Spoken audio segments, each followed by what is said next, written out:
Hello friends, फिर से नए टॉपिक में आपका स्वागत है। और आज हम देखेंगे नोबल पुरस्कार, जो कि मोस्ट इम्पोर्टेंट से है। और जितने भी नोबल पुरस्कार है, यानी जितने मोस्ट इम्पोर्टेंट से जो नोबल पुरस्कार है, उसी के बारे में हम जो है चर्चा डिस्कस करेंगे, जो कि मोस्ट इम्पोर्टेंट से है। और उनसे जो डिटेल्स है वो भी हम डिस्कस करेंगे, जो कि मोस्ट इम्पोर्टेंट से है। तो चलिए, तो किन किन को जो नोबल पुरस्कार दी है उनको चलते हैं। और अगर ये टॉपिक आपको पसंद आता है तो अपने दोस्तों के साथ भी शेयर कीजिएगा, ताकि उन लोगों की भी हेल्प हो सके, क्योंकि ये मोस्ट इम्पोर्टेंट हैं। तो चलिए, फर्स्ट नाम की ओर चलते हैं। फर्स्ट नाम की हम लोग बात करेंगे, यानी रविंद्रनाथ टैगोर। रविंद्रनाथ टैगोर जी की अगर हम लोग बात करें, रविंद्रनाथ टैगोर की अगर हम लोग बात करें तो इन्हें जो है ये नोबल पाने वाले, यानी जो नोबेल पुरस्कार पाने वाले एशिया एवं भारत के पहले व्यक्ति, यानी first Indian Nobel prize winner थे दोस्तों। तो याद रखिएगा। और महान कवि भी है और रचयिता भी है। इन्हें गुरु रविंद्रनाथ टैगोर 1913 में साहित्य के क्षेत्र में उनकी काव्य पुस्तक, यानी जो गीतांजलि है, इनके लिए जो है इन्हें नोबेल पुरस्कार दिया गया था। कब दिया गया था? 1913 में। याद रखिएगा।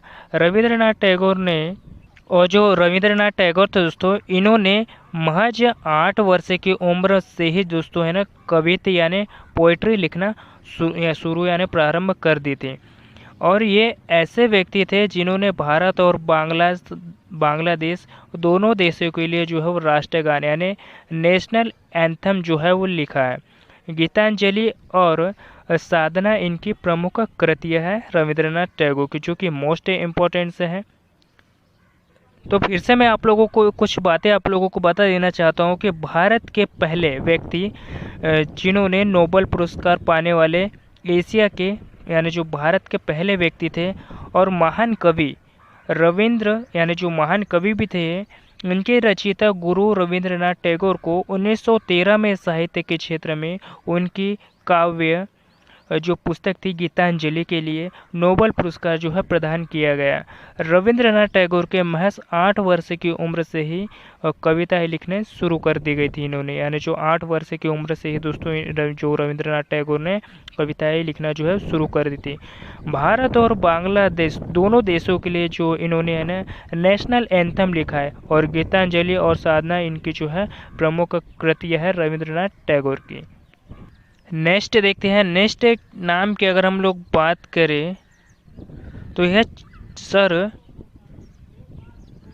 सर चंद्रशेखर वेंकट रमन। कौन है दोस्तों? सर चंद्रशेखर वेंकट रमन है। इनके बारे में हम डिस्कस करेंगे। सीवी रमन भी कहा जाता है इन्हें, यानी जो सीवी रमन भौतिकी के क्षेत्र में महत्वपूर्ण कार्य करने के लिए 1930 में नोबेल पुरस्कार से सम्मानित किया गया दोस्तों चंद्रशेखर वेंकट रमन को। डॉक्टर रमन ने अपने अनुसंधान में इस बात का पता लगाया कि जब प्रकाश किसी पारदर्शी माध्यम से गुजरता है, जब प्रकाश जो है किसी पारदर्शी माध्यम से गुजरता है, तब उनकी वेवलेंथ यानी तरंग की जो लंबाई में बदलाव आता है। इसी को रमन इफेक्ट यानी रमन इफेक्ट के प्रभाव से जाना जाता है दोस्तों। तो इन्हीं के क्षेत्र में जो है इन्हें 1930 में जो है इन्हें नोबेल पुरस्कार से सम्मानित किया गया था। याद रखिएगा, चूँकि मोस्ट इम्पोर्टेंट है भौतिकी के क्षेत्र में। नेक्स्ट नाम देखेंगे हम अमर्त्य सेन, जो कि वेरी वेरी इम्पोर्टेंट से है। इनके बारे में हम लोग डिस्कस करेंगे, यानी इनके बारे में हम जो लोग जानेंगे कि इन्हें भी जो है नोबेल पुरस्कार दिया गया है। वर्ष 1998 में अमर्त्य सेन को अर्थशास्त्र यानी इकोनॉमिक में उनके योगदान के लिए नोबेल पुरस्कार मिला था दोस्तों। जो अमर्त्य सेन थे, इन्हें 1998 में इकोनॉमिक के क्षेत्र में जो है नोबेल पुरस्कार दिया गया था। उन्होंने अकाल में भोजन की व्यवस्था के लिए अपनी थ्योरी दी।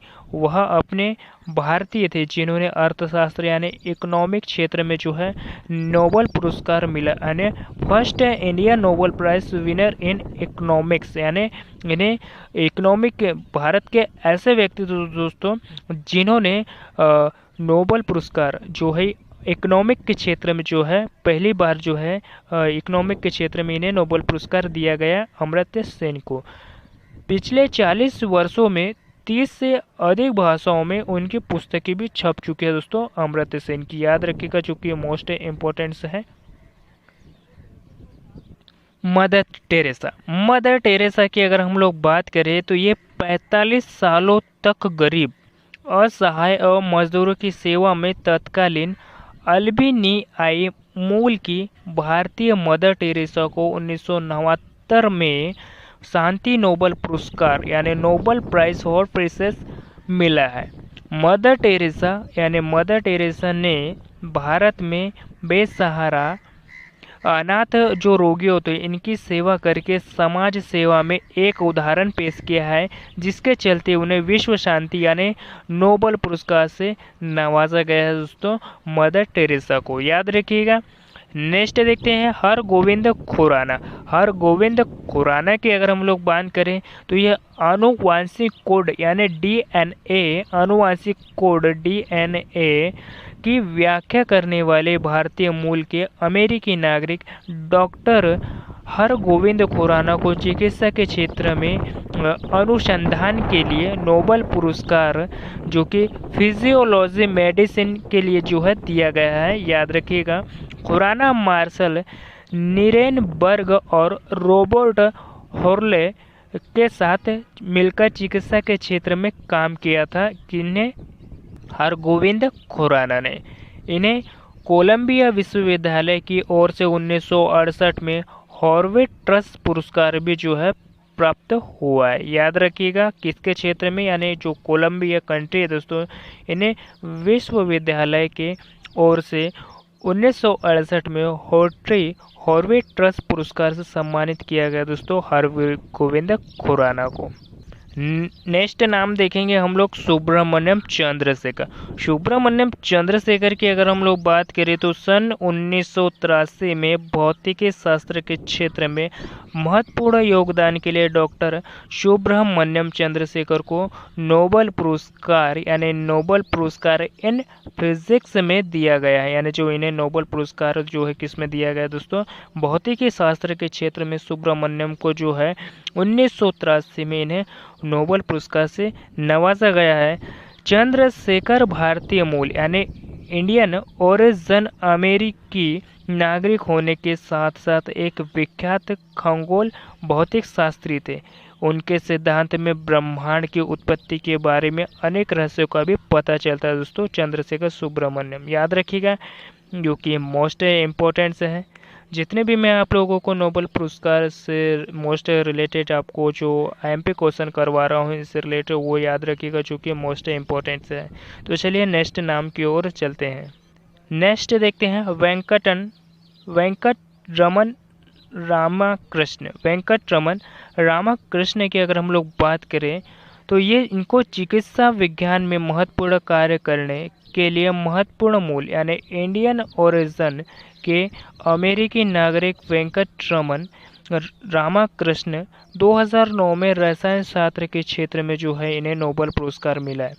जो वेंकटरमन है दोस्तों, इन्हें 2009 में रसायन शास्त्र के क्षेत्र में जो है इन्हें यानी केमिस्ट्री के क्षेत्र में जो है इन्हें नोबेल पुरस्कार से सम्मानित किया गया है।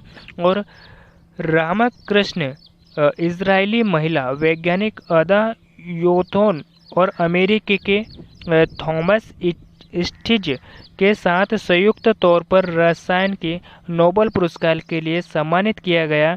और नोबेल पुरस्कार पाने वाले तीनों वैज्ञानिकों ने 3D तकनीक के जरिए समझाया कि तरह के रोम्बोसोम्स अलग अलग रसायनों के साथ प्रक्रिया जो है करते हैं। और वेंकटरमन राधाकृष्ण यानी जो रामकृष्ण दोस्तों, इन्हें जो है केमिस्ट्री के क्षेत्र में 2009 में जो है इन्हें नोबेल पुरस्कार से सम्मानित किया गया है। याद रखिएगा जो कि मोस्ट इम्पोर्टेंट है।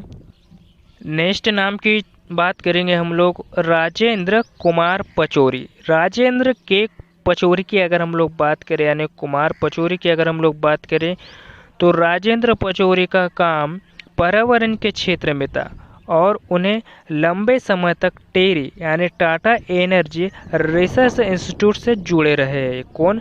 राजेश पचौरी। इनके शोध पत्र जलवायु परिवर्तन पर थे। उन्हें वर्ष 2007 में संयुक्त राष्ट्र के जलवायु परिवर्तन के लिए बनी कमेटी के साथ संयुक्त रूप से शांति के लिए जो है नोबेल पुरस्कार दिया गया। तो किन्हें दिया गया? राजेंद्र कुमार पचौरी को। नेक्स्ट देखते हैं VAS नायपाल। सर विद्याधर सूरजपाल यानी सूरज प्रसाद नायपाल को जो है श्रीनाद एंड टोबैको